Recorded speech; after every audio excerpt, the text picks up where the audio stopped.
And joining me now for a very special conversation on all things pandemic is Gagandeep Kang, microbiologist and virologist, vice chair for the Board of Coalition for Epidemic Preparedness Innovations, one of the top voices that we have on COVID and vaccine policy right now. Thank you, Gagandeep Kang, for joining me. Let me start off by asking you about the third wave. Many experts are now saying, and including you, that it won't be as intense. If second wave was a mountain, this is probably going to be a hill. Why is that? Well, basically, let's start with the caveat. And the caveat is that if there is a variant, the characteristics and behavior of which we cannot predict yet, then none of the predictions about the size of the third wave will hold. But if the variant is something along the lines of what we have seen in the past, which is a variant that infects people maybe 1.5 times more than the variants that we have at the moment, then what we will see is potentially lots of infections, but not necessarily a lot of illness, because much of the country has been infected and much of it is getting vaccinated. And in those who have not been infected or vaccinated, the bulk of them are children. And in children, we don't tend to see very severe disease. It's not like it's not there at all. At any age, you can have people who have severe disease and can die of SARS-CoV-2 infection. But as a proportion, younger people are less badly affected. That's why I think it's likely that in terms of the healthcare burden of the third wave, it will be less than what we have seen previously, as long as we don't have a variant that behaves in ways that we can't predict now. Okay, but if we look at the example of, say, Israel, where 60% of the population is fully vaccinated, yet that country is actually witnessing a fresh surge in cases. So is it possible that maybe because of fresh variants that become of concern, despite the fact that we have high seroprevalence in some percentage of the population that's vaccinated already, there will be a concern of a larger number of cases? So if you look at what is happening in Israel, they are seeing a lot of infections, and the amount of severe disease that they are seeing is still in the unvaccinated populations. What are the richer countries doing? They are not waiting to see how long the effectiveness of the primary series of vaccines lasts against what is our outcome of greatest interest, which is severe disease and death. They are just looking at infections and are going ahead and vaccinating their vulnerable populations with the third dose. So it's like an insurance policy, and it's based on infections. It is not based on a failure of vaccines to protect from severe disease and death. We've just seen the Indian Institute of Mathematical Sciences come out with its latest study where they say the R factor, which is about the infection spread, in 8 states is above 1. So despite the fact, Gagandeep Kang, that only 28% of the population has gotten 1 dose of vaccine, roughly about 7.9 to 8% are fully vaccinated, how vulnerable do you think our population still is? So I think the Institute of Mathematical Sciences and Siddhabra Sinha have been doing a really great job of continuing to monitor the R since the beginning of the pandemic, because that's really important. It's a predictor of what is to come. But what is really important also to remember is as the pandemic evolves, the data that goes into your information about reproductive number and how you use that number has to change. We are not in the situation that we were in at the beginning of the pandemic, where everybody was unprotected from infection, and the likelihood that if you were infected and you would progress to severe disease was similar for everybody who acquired the infection. Now we have a population that has been largely infected or vaccinated. So therefore, R, which looks at infections, which does not look at severe disease or mortality, R is telling us that this is a virus that is behaving like other mucosal viruses do, which is that you can be reinfected. And one thing I think is important to remember, we shouldn't ignore it, but the value we place on a reproductive number has to change in the context in which we are operating. So I would have been very worried with the number this time last year. I am less worried now because we have experience with the virus. We need to track this. We need to push it down below 1. But I don't think we are in the situation we were in previously. Okay, so you're saying that even though the value has gone up and we must track it closely and we must, keep an eye on it, it's not the same level of worry as we would have had last year at the same level. Fair enough. Let me move to one other aspect. Now that we've had more time to study the impact of various vaccines, how they're impacting our bodies, how much they're protecting us, are we clearer now on the need for booster shots? That's one thing that everybody across the world is talking about. No, I am not sure that we need boosters for everybody. I think it's likely that we will need more doses of vaccine to be given to people who are immunocompromised. So people who have cancer, some elderly individuals, people who've undergone transplants, who are on immunosuppressive drugs because they have autoimmune diseases, who've been on steroids for a variety of reasons. I think these people are likely to need additional doses of vaccine. Is there going to be need for a booster? It's too early to tell. And I think we will have more information on this as we go through one more season with this virus, and especially in the winter. Most respiratory viruses, and this one, like cold and dry climates, and we'll see how the virus behaves then and how vaccinated people handle the virus. That will tell us whether boosters are required or not. But given how well the vaccines are performing, even against the variants, I'm not too worried about vaccinated individuals in the coming season, winter season. Whether this will last for one season or 2 seasons or 3 seasons is hard to tell at this time.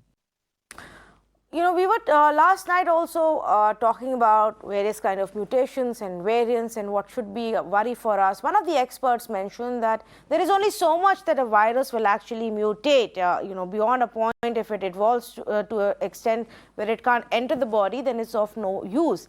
Your thoughts on it? Are the mutations slowing down? I don't think we are looking at mutations slowing down because this is an RNA virus. It has 30,000 base pairs, and you can have mutations at every single one of those 30,000 sites in an almost infinite number of combinations. So I don't think we will see a slowing down of mutations, but some mutations tend to be preferentially selected. And as the virus evolves, those mutations are maintained and tend to confer some advantage on the virus. What Dr. Chauhan was talking about was something that is already happening. When the virus mutates, some of the mutations that will happen, because it is a random process, will be ones that alter the ability of the virus to get inside cells. And if those mutations happen, then obviously that is a mutated virus that will be unable to maintain itself in the human population and will die out. These kinds of mutations are called deleterious mutations, and they happen all the time. What we see most often is the advantageous mutations that allow the virus to spread, to multiply better, to enter more easily. And these are the ones that tend to confer fitness on the virus. So what we see in evolution is a virus that is becoming more fit, more adapted to spreading in the human population. And this could be because it binds better or because it escapes the immune response. I don't think we've reached the limit of how this virus can evolve. It's too early to tell about that. Okay, so then as effectively we continue to study it. Now, INSACOG till now has sequenced about 58,000 odd genomes. There has always been a debate, Ms. Gang, about how much we are genome sequencing, whether we are doing too less, too much. Do you think we've improved on that? And is there more scope for improvement? Well, if we look at where we were last year and where we are this year, I think by the end of December, we had probably about 4,000, 5,000 genomes that had been sequenced. To be at over 50,000 now is really phenomenal effort on the part of the INSACOG laboratories, but it is not the limit of what these laboratories are capable of doing.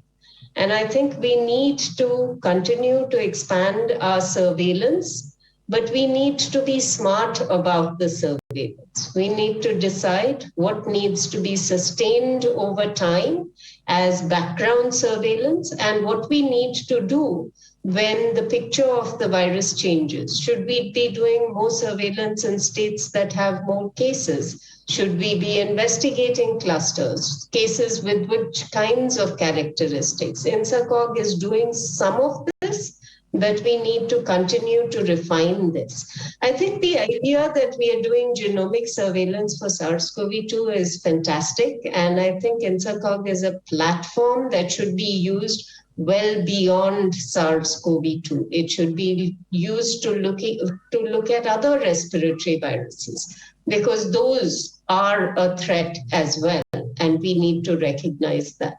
Okay, let's move on to one of the big debate points in the country right now, which is Kerala and what's happening there, and how some are saying that the Kerala model has collapsed. But isn't it also, Gagandeep Kang, because of better testing, higher surveillance, the fact that they've been able to flatten the curve earlier, that now there are more who are vulnerable and more who are getting infected? So I think you've explained it really well. And I wish someone would explain to me why they think it's a failure of the Kerala model. What did Kerala do wrong? They have done more testing than any other state in the country if you look at number of tests per million population.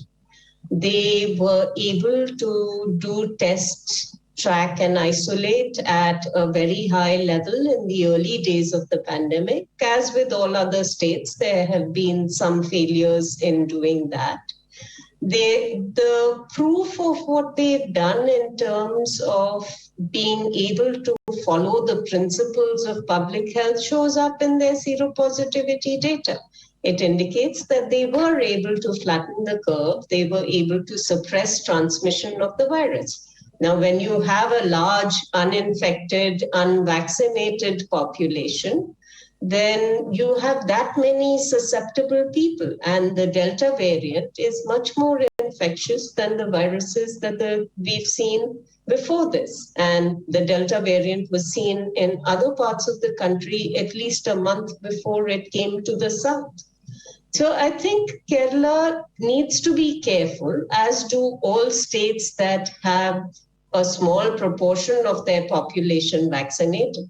Kerala has done very well with vaccination. Kerala has done very well with its healthcare system, where it is not seeing hospitals being overwhelmed, lack of ventilator beds, lack of oxygen, a high case fatality rate. It's not seeing anything that is an indicator that the system is underperforming. What it is seeing is a large number of infections. And those infections are happening partially because we are unable to prevent people mingling with other people, and because a large proportion of the population continues to be susceptible because they are not protected by prior infection or vaccination. I also want to ask you about school policy. While there is merit to the argument that children's education is suffering, there is also those who are saying that maybe right now is not the time. Do you think it's prudent to start opening schools now?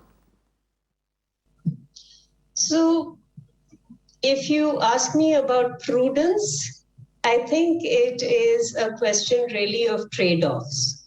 What are the benefits of children going to school? And what are the risks of children going to school? And are we willing to make those choices at the individual level and at the level of our communities?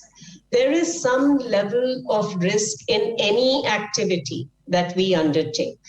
But fortunately for us, this is a virus that affects children with much less severe disease than it does adults. Children who are infected have a very remote possibility of developing severe disease. We also understand much more about the virus than we did previously. We know that if we have distancing, if we maintain a certain amount of space in the classrooms, if we have good ventilation, if we make sure that all the teachers are vaccinated, that the children all wear masks, then we are in a very reasonable position in having reduced the risk to children as much as possible. Of course, it's very important that if any child or someone who works in the school is in contact with a case or has symptoms, then they need to be isolated and tested. I think if we do all of these and make sure that we monitor them, we are taking a calculated risk, but it is a risk that is likely to yield a lot of benefit. Moving to another controversy, now we understand that the government may reconsider the 25% quota to private hospitals for vaccines since they aren't really using that entire quota. Would you say it wasn't wise to give private sector 25% quota, and it's better that the government really procures it all and then decides on distribution? So that's pretty much what most other countries have done, where governments have bought all the doses of vaccine. There are a few other countries like Pakistan that have also allowed the private sector to purchase vaccines and distribute them. Now, the government, in its wisdom, decided that it needed to be able to offer access to the vaccine through the private sector. And it did. And a lot of people got their vaccine through the private sector.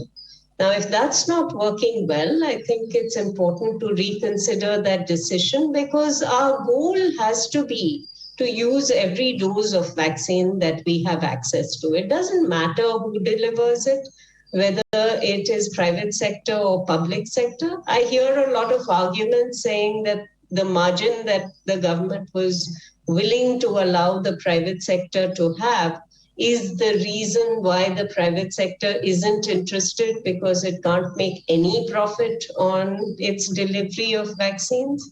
Well, I think, quite frankly, this is not a time for profit.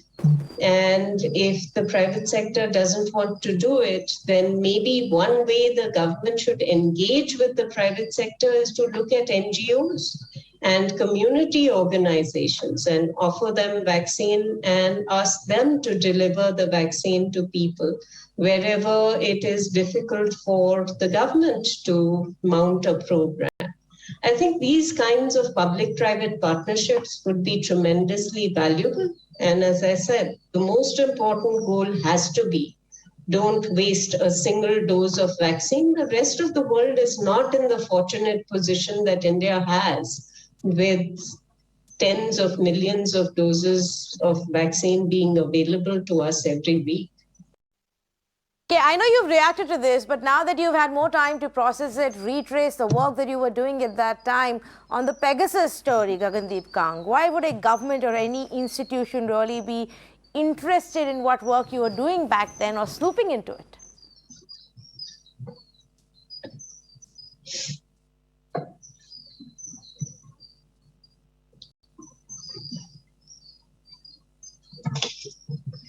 So, I think everything that I do is interesting. Unfortunately for me, almost nobody else is interested in what I'm doing.